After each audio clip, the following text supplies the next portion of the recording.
आपसे अनुरोध है कि आप विषय के ऊपर अपनी बात रखें। मान्यवर अमरीक सिंह बल्लोवाल साहब, शिरोमणि अकाली दल, अमृतसर, पंजाब से।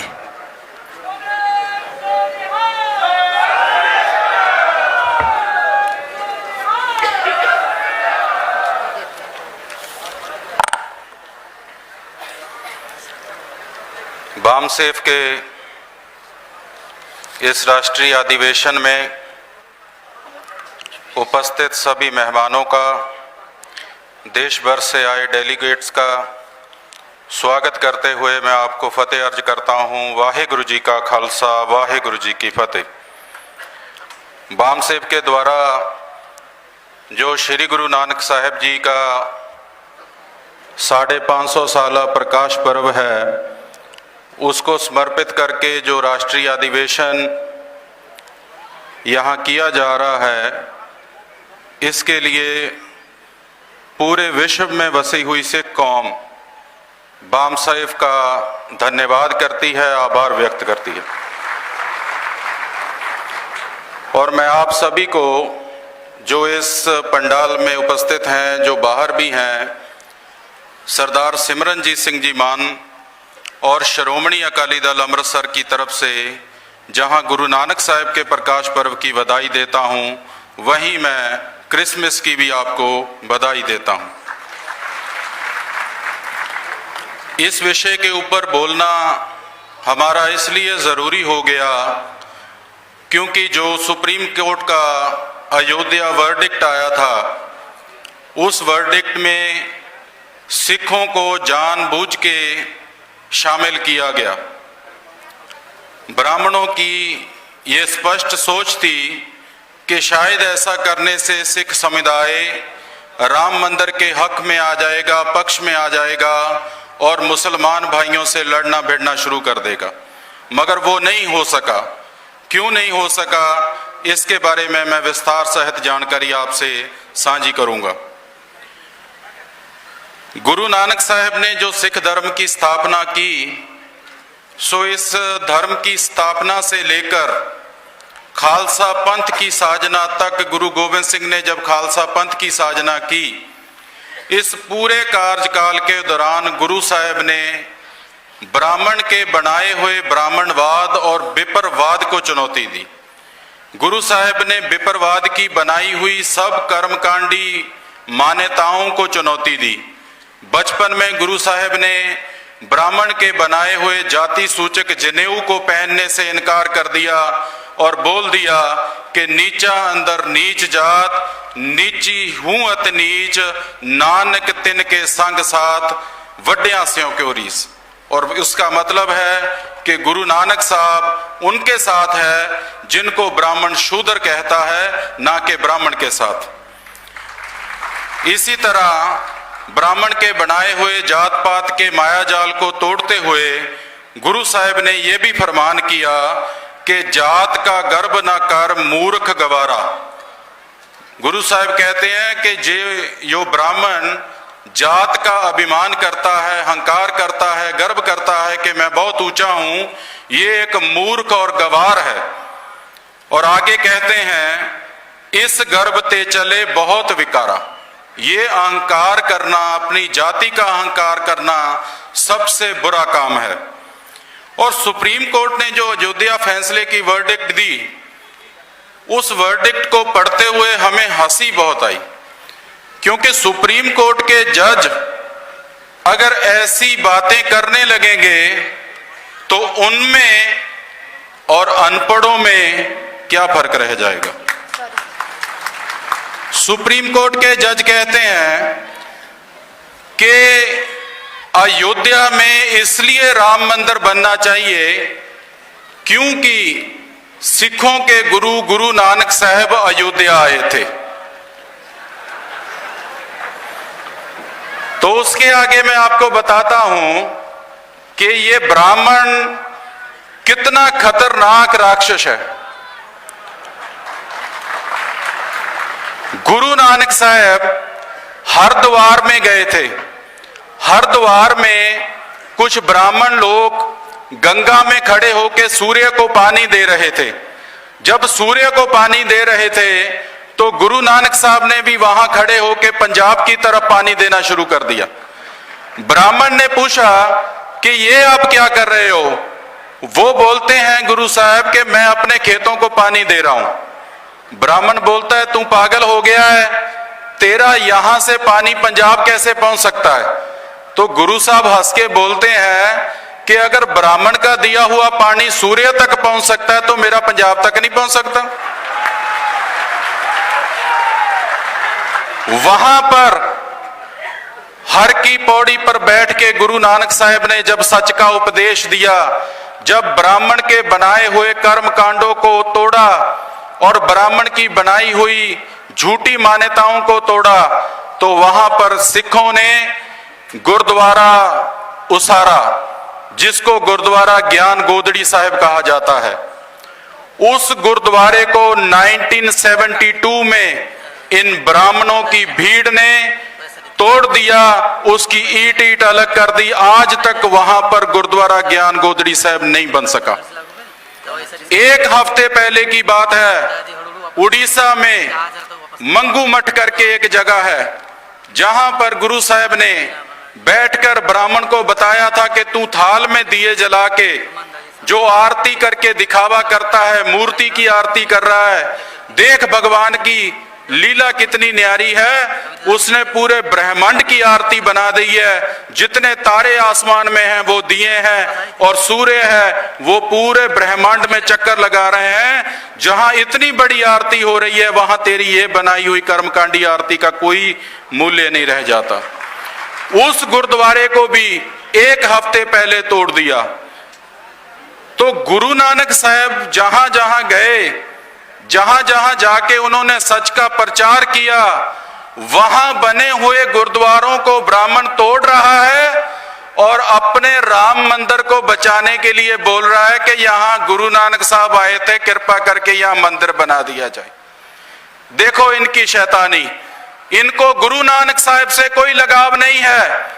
ये खाली गुरु नानक साहब को यूज करके सिखों को गुमराह करके अपनी झूठी राम मंदिर की मांग को मनवाना चाहते हैं और सिखों और मुसलमानों को लड़वाना चाहते हैं, जो हम हरगिज नहीं होने देंगे।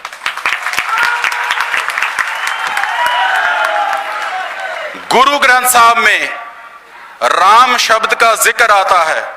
अब ब्राह्मण इतना शैतान है, वो कहता है कि गुरु ग्रंथ साहब में जितनी बार राम का जिक्र आया है वो इनके बनाए हुए काल्पनिक दशरथ पुत्र रामचंद्र के लिए किया गया है।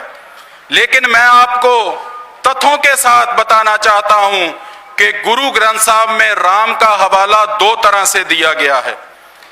कुछ पंक्तियां हैं जिनमें राम का मतलब है अकाल पुरख, वाहेगुरु, गॉड, भगवान।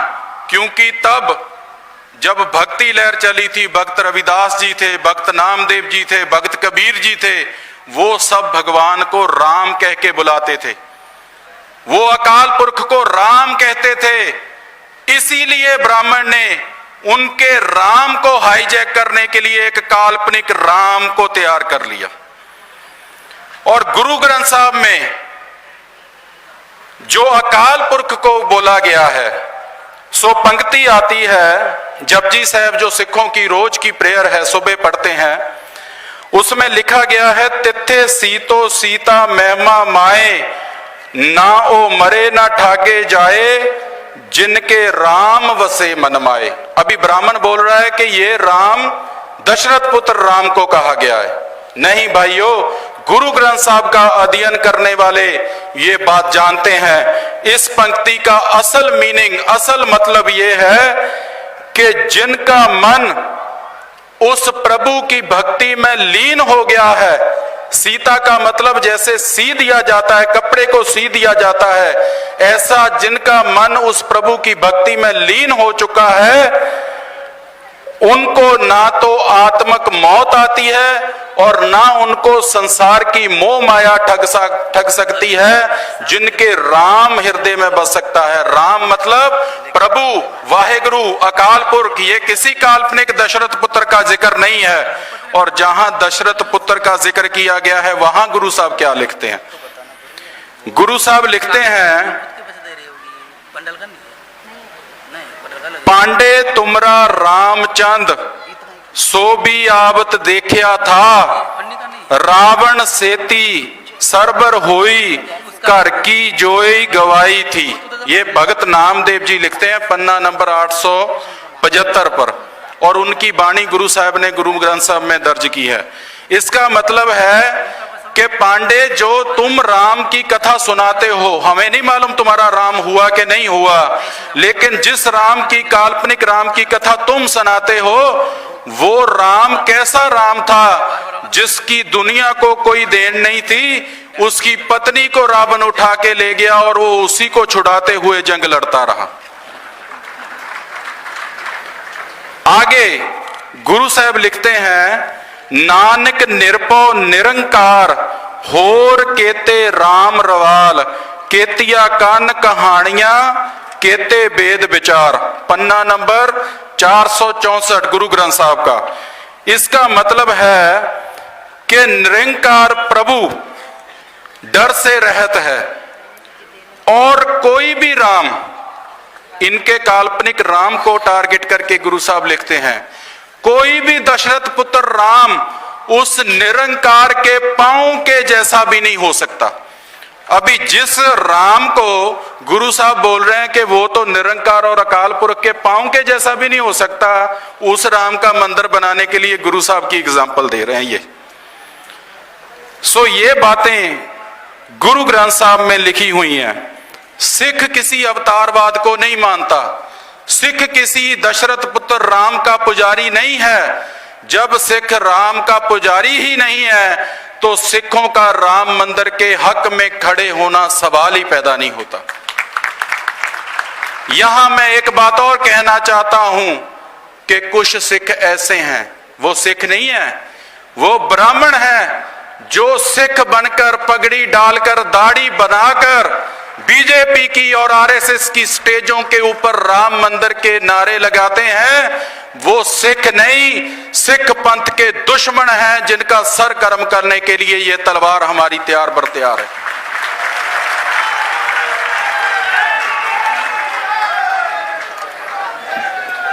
गृह मंत्री और प्रधानमंत्री नरेंद्र मोदी, अभी सिटीजन अमेंडमेंट बिल आया, तो सिटीजन अमेंडमेंट बिल में गृह मंत्री अमित शाह कहता है कि यह सिटीजन अमेंडमेंट बिल से किसी की नागरिकता नहीं जाएगी, ये तो बांग्लादेश, पाकिस्तान और अफगानिस्तान में जुल्म और तशद्दुद का शिकार हुए सिख, बुद्ध, जैन और हिंदुओं को भारत में शरण देने के लिए बनाया गया है।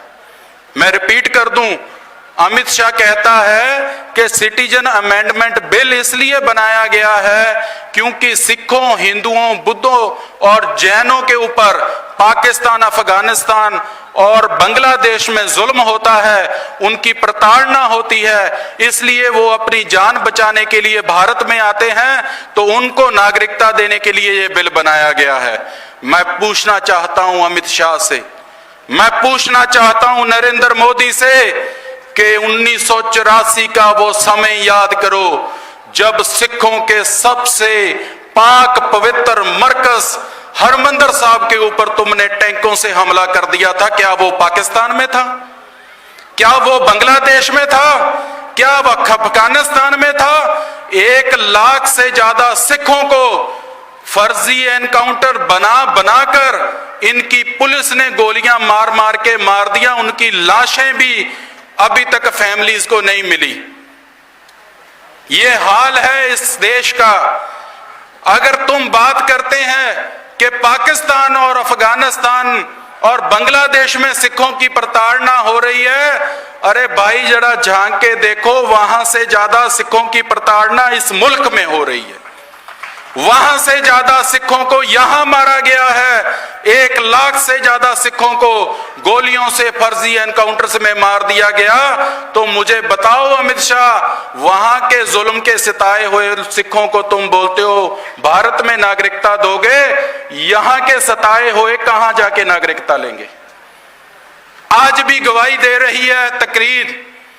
जाके पूछो अमेरिका से, जाके पूछो दुनिया भर के यूरोपियन कंट्री से, इन ब्राह्मणों के जुल्म से सताए हुए सिखों ने इन कंट्रीज में जाके सियासी शरण ली है, पॉलिटिकल असाइलम ली है और वहां लिख के दिया है कि हमें ब्राह्मण के राज में खतरा है, हमको उठा के मारा जा रहा है, हमें अपने मुल्क में रहने के लिए नागरिकता दी जाए। तो कौन से अधिकारों की बात अमित शाह कर रहा है? कौन से अधिकारों की बात मोदी कर रहा है? अब मोदी बोलेगा कि जब सिखों के ऊपर हमला किया गया, 1 लाख सिखों को मारा गया, तब कांग्रेस की सरकार थी, बीजेपी की सरकार नहीं थी। तो उसका हल भी मैं लेके आया हूं, क्योंकि ब्राह्मण को ना चोटी से लेके एड़ी तक पकड़ के रखना चाहिए, इसको छोड़ना नहीं चाहिए। सांप मिल जाए, ब्राह्मण मिल जाए, पहले ब्राह्मण का काम करो, सांप का बाद में कर लो। सांप का डसा हुआ बच सकता है, ब्राह्मण का डसा हुआ नहीं बच सकता। तो मोदी ने क्या किया? गुजरात में 60,000 सिख किसानों को गुजरात से निकलने का ऑर्डर दे दिया कि ये गुजरात तुम्हारी मातृभूमि नहीं है, तुम यहां से निकल जाओ और पंजाब में जाके बसेरा करो। आज भी वो केस सुप्रीम कोर्ट में चल रहा है और अब तक गुजरात सरकार ने ना ही सेंट्रल सरकार ने वो पिटीशन वापस नहीं ली।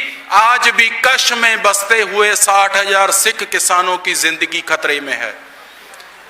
आज भी 60,000 सिख किसानों को डर सता रहा है कि कब सुप्रीम कोर्ट का फैसला आएगा और हमें घर से बेघर कर दिया जाएगा, हमारी जमीनें छीन ली जाएंगी और हमें पंजाब और दर दर में भटकने के लिए छोड़ दिया जाएगा। ये नरेंद्र मोदी का किया हुआ काम है। तो कौन से सिखों को, कौन से हिंदुओं को, कौन से जैनों को, कौन से बुद्धिस्ट को तुम सियासी शरण दे के उनकी जान बचाने की बात करते हो? और सबसे बड़ा माइनॉरिटीज का कत्लेआम तो तुम लोगों ने किया है। इतना कत्लेआम उन लोगों ने नहीं किया जितना तुम लोगों ने किया है। अंत में मैं बामसेफ का धन्यवाद करता हूं, जिन्होंने सब SC ST OBC और माइनॉरिटीज कौमों को एक प्लेटफॉर्म दिया है जहां हम अपनी लड़ाई दूसरों से शेयर कर सकते हैं और दूसरों की लड़ाई को समझ सकते हैं। ये प्लेटफॉर्म जो बन रहा है, ये प्लेटफॉर्म ने ब्राह्मणों की नींद उड़ा के रख दी। उनको नींद नहीं आ रही, सपने में भी बामसेफ सता रही है। RSS के लोगों को सपने में भी बामन महेशराम दिख रहा है और वो सोच रहे हैं हम सबसे बड़े बामन थे, हमसे बड़ा बामन कौन आ गया। मैं मुसलमान भाइयों से बेनती करना चाहता हूं, आपका निशाना डाइवर्ट किया जा रहा है। जानबूझ के आप लोगों का नाम सिटीजन अमेंडमेंट एक्ट से बाहर रखा गया ताकि आप लोगों की ये मांग हो कि हमारा नाम भी इस बिल में शामिल किया जाए, और ये हो रहा है। बहुत से मुस्लिम लीडर ये बात कर रहे हैं कि हमसे वितकरा हुआ है, इस एक्ट में हमारी कौम का जिक्र नहीं किया गया। तो क्या आपकी कौम का जिक्र इस एक्ट में कर दिया जाए तो काम खत्म हो जाएगा? नहीं भाइयों, मुसलमान भाइयों से मेरी दरखास्त है, ये मांग ना करो कि आपकी कौम को इस एक्ट में शामिल किया जाए। ये मांग करो कि ये एक्ट को हम मानते नहीं हैं, क्योंकि ये बाबा साहेब के बनाए हुए संविधान के खिलाफ है। और अंत में नरेंद्र मोदी, अमित शाह, RSS के मोहन भागवत, तोगड़िया, फोगड़िया, शोगड़िया जितने भी हैं, सबको चेतावनी देना चाहता हूं। चेतावनी ये देना चाहता हूं कि जो खुद विदेशी हैं वो हमारी नागरिकता की फिक्र ना करें।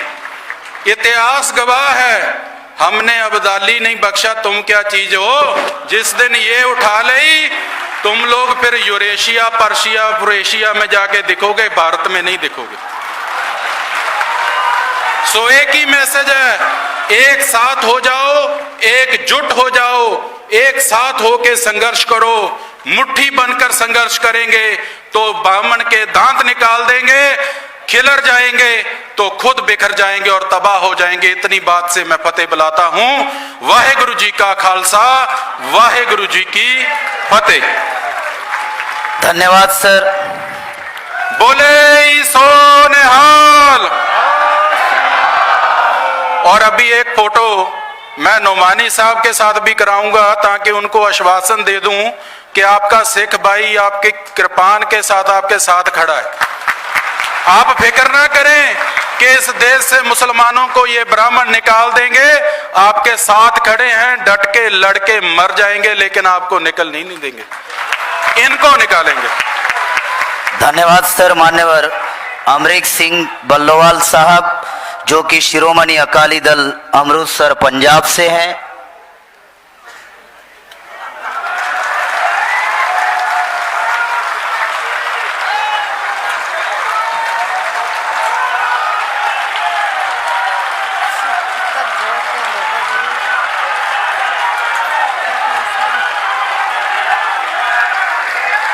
साथियों,